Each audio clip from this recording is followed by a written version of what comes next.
So I'd like you to frame the question you most want to be asked about AGI, artificial general intelligence, and answer it.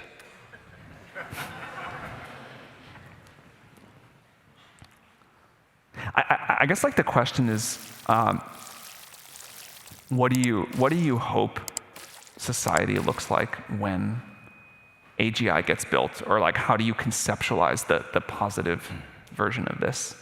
And my answer to that has like evolved quite a bit over time, but I'll give you my current thinking, and I'm sure it'll change more.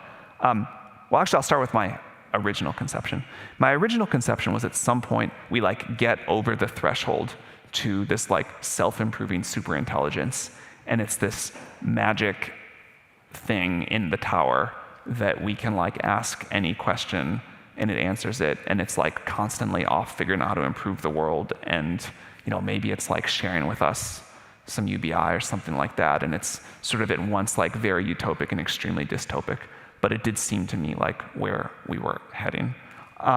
With the way things are developing now, which I think for a bunch of reasons, which maybe we can get into if we have time, it's like 99th or 98th percentile good of all the scenarios I could imagine.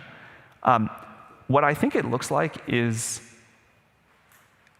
AGI just sort of participates in society and in the economy, either mostly by being tools to make individual people more productive, but also in this other way, which I'll talk about. And that is that society is this like emergent, very complex phenomenon of creating tremendous shared intelligence and building blocks of technology, this like scaffolding that exists between all of us.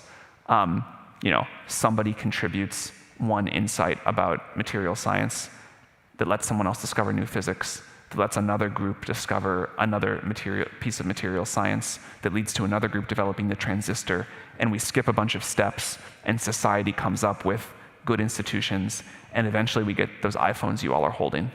And you all holding those iPhones are dramatically more capable than your great-great-great-grandparents, even though the genetic drift is almost nothing. And so the superintelligence is not what exists in any one neural network, not in yours, not in the AI's, but in this scaffolding between the neural networks. And so like the AGI is not the neural, it's not what exists in any one data center or in any one copy of the AI, but it's this like vast production and accumulation of intelligence and the technology tree that lets us, or us assisted by an AI, or even a fairly autonomous system, accomplish things well outside of the information and processing power of a single neural network. And that's kind of where I think things are going to head. It's certainly where I hope things head. And it's a very different, I think, conception of what the arrival of AGI looks like, and way more navigable, human compatible, whatever you want to call it, than how I used to think about it. What do you think people are getting wrong about OpenAI right now?